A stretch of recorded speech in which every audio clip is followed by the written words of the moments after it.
मित्रों, किस स्त्री के भाग्य में पुत्र की प्राप्ति नहीं होती है और उसे पूरे जीवन निसंतान ही रहना पड़ता है? और वो कौन से कार्य हैं जो एक पतिव्रता स्त्री को अपने जीवन में कभी नहीं करने चाहिए, नहीं तो उसे पुत्र की प्राप्ति नहीं होती है? नमस्कार साथियों, आपका स्वागत है इस चैनल अनोखे शब्द में।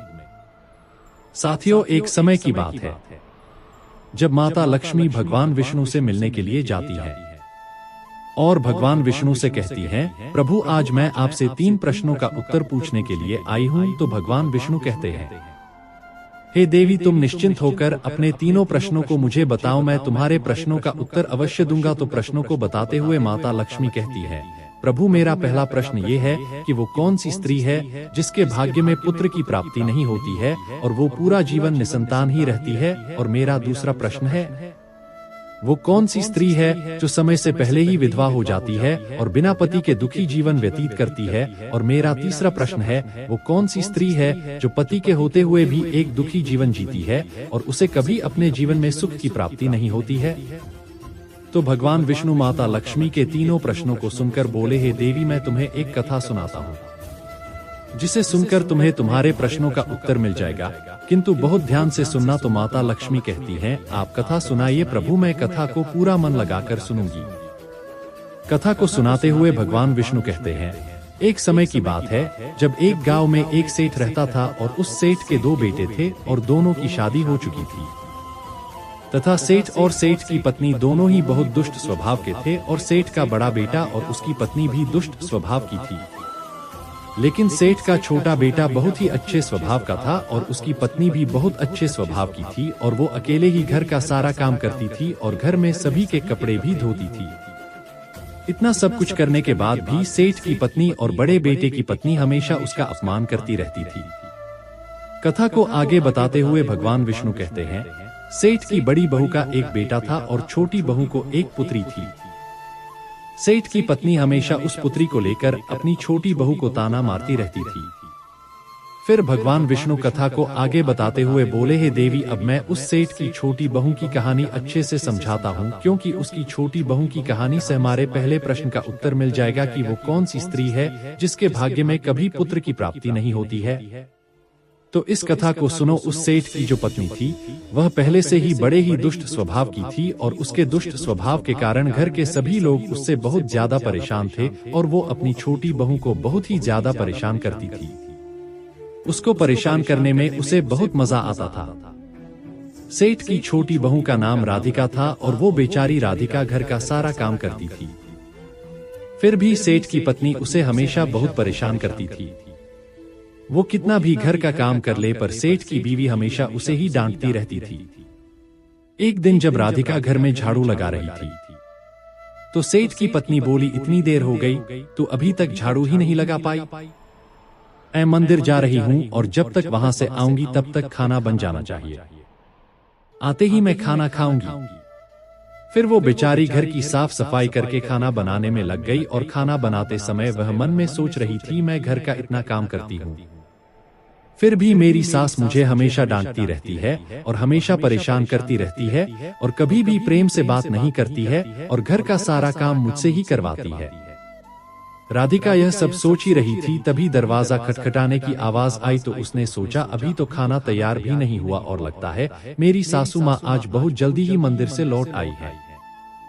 फिर राधिका दरवाजे के पास गई और दरवाजा खोला तो उसने देखा कि दरवाजे के बाहर एक साधु महाराज खड़े हैं।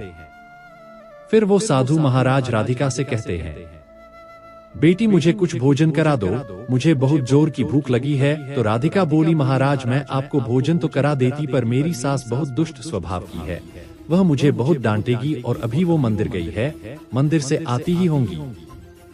यदि वो आ गई और उन्होंने मुझे आपको भोजन कराते देख लिया तो मुझे बहुत मारेंगी, मैं आपको भोजन नहीं करा सकती। तो साधु बोला, बेटी थोड़ा सा ही भोजन करा दो, मैंने सुबह से कुछ नहीं खाया है। साधु की ये बात सुनकर राधिका को दया आ जाती है और साधु से बोली, महाराज आप अंदर आ जाइए, मैं आपको भोजन देती हूँ। तो फिर वो साधु अंदर आ जाते हैं और राधिका उनको भोजन देती है और अभी साधु भोजन कर ही रहे थे तभी अचानक राधिका की सास मंदिर से घर आ जाती है। और उस साधु को भोजन करते देखकर बोली, ये मेरा घर है, कोई भोजनालय नहीं जो हर कोई यहाँ आकर भोजन करके चला जाएगा, और तुमने इस साधु को भोजन क्यों दिया? क्या अन्न मुफ्त में आता है जो हर किसी को अपने घर में बैठाकर खिलाती रहती हो? और यह कहकर उस साधु को धक्के मारकर अपने घर से बाहर निकाल दिया और उसका खाना उठाकर बाहर फेंक दिया। फिर राधिका से कहने लगी, संधु को भोजन क्यों कराया? अन्न कितना महंगा आता है, तुझे पता नहीं अब घर के लोग क्या खाएंगे? तो राधिका डरते हुए बोली, साधु बहुत भूखा था, इसीलिए मैंने उसे भोजन दे दिया था और उसे मैंने अपने हिस्से का भोजन दिया है, इसीलिए आज मैं भोजन नहीं करूंगी। और इतना गुस्सा क्यों होती हो?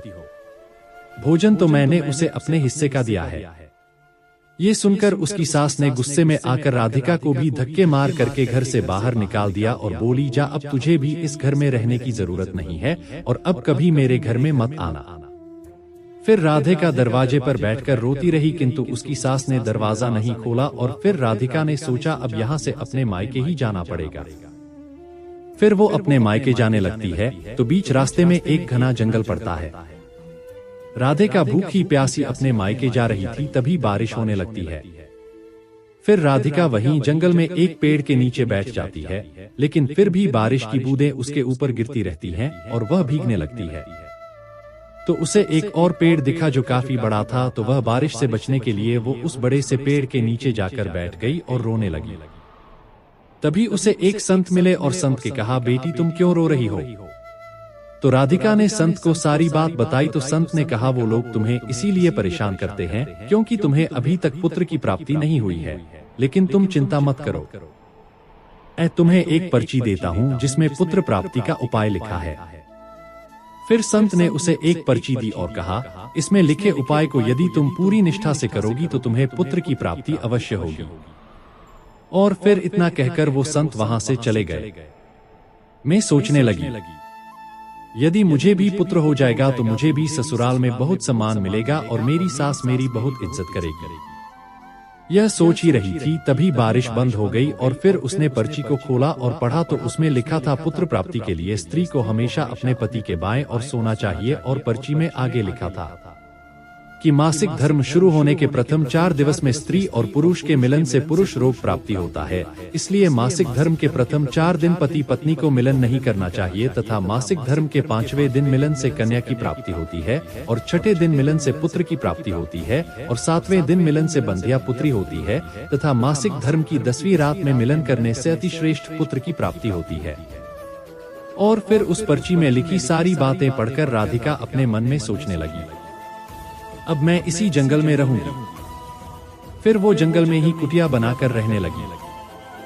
और फिर उसका पति उसे ढूंढते हुए उसी जंगल में राधिका के पास पहुंचा और उससे कहा, तुम घर चलो। तो राधिका ने उसे पर्ची वाली सारी बात बताई और कहा, अब मैं यही रहूंगी जब तक मुझे पुत्र की प्राप्ति नहीं हो जाती। ये सुनकर उसका पति भी उसी के साथ जंगल में रहने लगता है।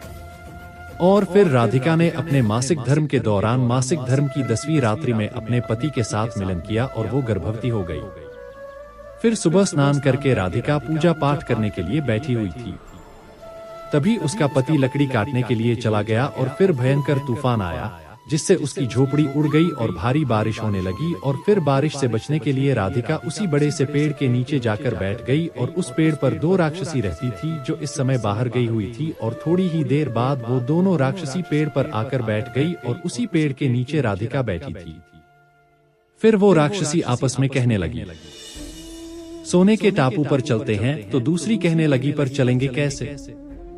तो पहली राक्षसी बोली, इसमें कौन सी बड़ी बात है, इस पेड़ को अभी उड़ा देती हूँ, इसी से चलेंगे।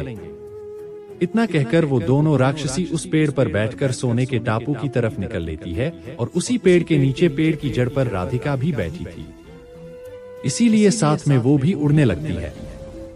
किंतु राक्षसी को ये बात नहीं पता होती है कि इसी पेड़ के नीचे एक औरत भी है।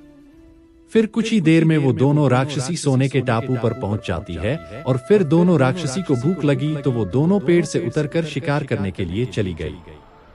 फिर राधिका पेड़ की जड़ से उतरकर जब सोने के टापू पर पैर रखा तो उसने देखा यहाँ तो सब सोना ही सोना है। तो वह जल्दी जल्दी सोने को अपनी साड़ी के आंचल में भरने लगी और जितना सोना भर सकती थी उतना भर लिया और फिर दोबारा से उसी पेड़ की जड़ पर जाकर बैठ गई। फिर कुछ देर बाद दोनों राक्षसी शिकार करके वापस आ गई और फिर पेड़ के ऊपर बैठ गई और फिर दोनों आपस में कहने लगी चलो अब यहाँ से चलते हैं। और फिर कुछ ही देर में वह दोनों पेड़ को लेकर वहीं पर पहुँच गई। फिर राधिका तब तक पेड़ की जड़ पर ही चुपचाप बैठी रही जब तक वो दोनों राक्षसी वहां से चली नहीं गई। फिर भगवान विष्णु कहानी को आगे बताते हुए माता लक्ष्मी से कहते हैं अब कहानी को ध्यान से सुनना क्योंकि यहीं से आपको पता चलेगा कि किस स्त्री के भाग्य में पुत्र की प्राप्ति नहीं होती है। तो माता लक्ष्मी कहती हैं जी प्रभु। तो भगवान विष्णु कहते हैं फिर कुछ देर बाद वो दोनों राक्षसी वहां से चली गई और फिर राधिका उस सोने को लेकर पेड़ की जड़ से नीचे आ गई और सोचने लगी ये सारा सोना लेकर मैं अपने घर जाऊंगी और मेरी सांस इतना सोना देखकर खुश हो जाएंगी और मुझे परेशान करना बंद कर देंगी और मुझसे घर का काम भी नहीं कराएंगी। राधिका ये सोच ही रही थी तभी उसका पति भी जंगल से लकड़ी काट कर आ गया और राधिका से कहने लगा इतना सारा सोना तुम कहाँ से लाई हो। तो राधिका ने उसे राक्षसी वाली सारी बात बताई और कहा चलो अब हम लोग घर चलते हैं। तो उसका पति बोला ठीक है और फिर दोनों घर जाते हैं और घर जाते ही राधिका ने अपनी सास को सारा सोना दे दिया। फिर इतना सारा सोना देखकर उसकी सास बहुत खुश हुई और उससे पूछने लगी कि तुम इतना सारा सोना कहाँ से लाई हो। तो राधिका ने अपनी सास को राक्षसी वाली सारी बात बताई। फिर उसकी सास ने सारा सोना ले लिया और उसके बाद राधिका से कहने लगी इतने सोने से क्या होगा, जब वहां पर बहुत सारा सोना था तो तुझे और ज्यादा सोना लेकर आना था, इतना थोड़ा सोना लेकर क्यों आई हो। तो राधिका बोली माँ जी इतना सारा सोना तो है और लाती तो क्या होता। तो उसकी सास बोली तुझे और ज्यादा सोना लाना था जिससे हमारी साथ पुश्ते बैठकर खाती फिर भी सोना खत्म ना होता। अब तू देख इस बार मैं जाऊंगी और बहुत सारा सोना लेकर आऊंगी। तो राधिका ने कहा नहीं माँ जी आप वहाँ मत जाओ, वहाँ जान का भी खतरा है। तो सास बोली नहीं मैं तो जाऊंगी और बहुत सारा सोना लेकर आऊंगी। और इस प्रकार उसकी सास ने उसकी बात नहीं मानी और उसी जंगल में पहुंच गई और उसी पेड़ के नीचे जाकर बैठ गई जहां पर कुछ दिनों पहले राधिका बैठी थी। तो उसे राक्षसी उड़ाकर सोने के टापू पर ले गई थी। फिर कुछ देर राधिका की सांस पेड़ की जड़ पर बैठी रही और थोड़ी ही देर में वो दोनों राक्षसी वहां आई और उसी पेड़ पर बैठ गए। फिर एक राक्षसी कहने लगी आज सोने के टापू पर नहीं बल्कि आज नदी के किनारे चलते हैं, वहां पर मछलियां खाएंगे। और इतना कहकर पेड़ को लेकर नदी की तरफ चल देती है। अभी उसकी सांस एकदम से बोल पड़ी तुम दोनों पेड़ को सोना के टापू पर लेकर क्यों नहीं जा रही हो। तभी उन दोनों की नजर उसकी सास पर पड़ी और उसकी सास सोचने लगी ये मैंने क्या बोल दिया, अब तो ये राक्षसी जान जाएंगी कि इस पेड़ पर कोई और भी है। फिर वो दोनों ने देखा कि इस पर तो एक स्त्री बैठी है। तो दोनों ने पेड़ को बहुत जोर से हिलाया जिसके कारण उसकी सांस पेड़ से नीचे गिर गई और उसकी मौत हो गई। उसके बाद जब उसके घर वालों को उसकी मौत का पता चला तो सभी लोग वहां पर पहुंच गए और राधिका कहने लगी मैंने सासू माँ को समझाया था कि वहां मत जाओ, फिर भी वो वहां पर सोने के लालच में चली गई। अब इनके लालच का फल इन्हें मिल गया। मित्रों कहानी को आगे बताते हुए भगवान विष्णु कहते हैं इस तरह उसकी सास की मौत हो गई। इसीलिए हमें लालच नहीं करना चाहिए। और फिर कुछ समय के बाद राधिका को एक पुत्र हुआ और पुत्र प्राप्ति के बाद राधिका बहुत खुश थी और उसने अपने घर में एक दावत रखी जिसमें उसने बहुत से पंडितों और संत महात्माओं को अपने घर पर भोजन कराया। फिर भोजन करके सभी संत महात्माओं ने उसको बहुत आशीर्वाद दिया और उधर सेठ के बड़े बेटे की बहू जो हमेशा राधिका को पुत्र को लेकर ताने मारा करती थी उसका मुंह हमेशा के लिए बंद हो गया। फिर भगवान विष्णु माता लक्ष्मी से कहते हैं मेरी कथा समाप्त हुई।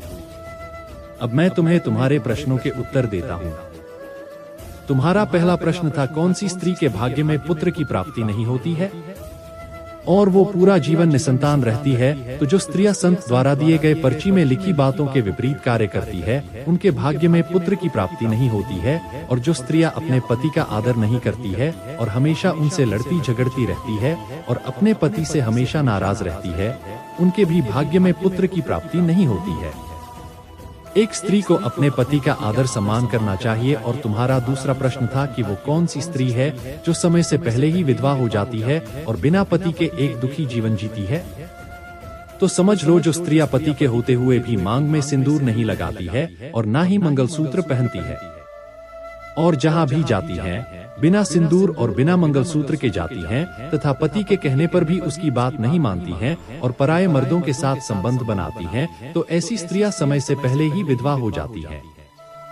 इसीलिए एक शादीशुदा स्त्री को पतिव्रता जीवन जीना चाहिए और अपने पति के अलावा पराये मर्दों को नजर उठाकर भी नहीं देखना चाहिए। और तुम्हारा तीसरा प्रश्न था कि वो कौन सी स्त्री है जो पति के होते हुए भी एक दुखी जीवन जीती है और उसे अपने जीवन में कभी सुख की प्राप्ति नहीं होती है।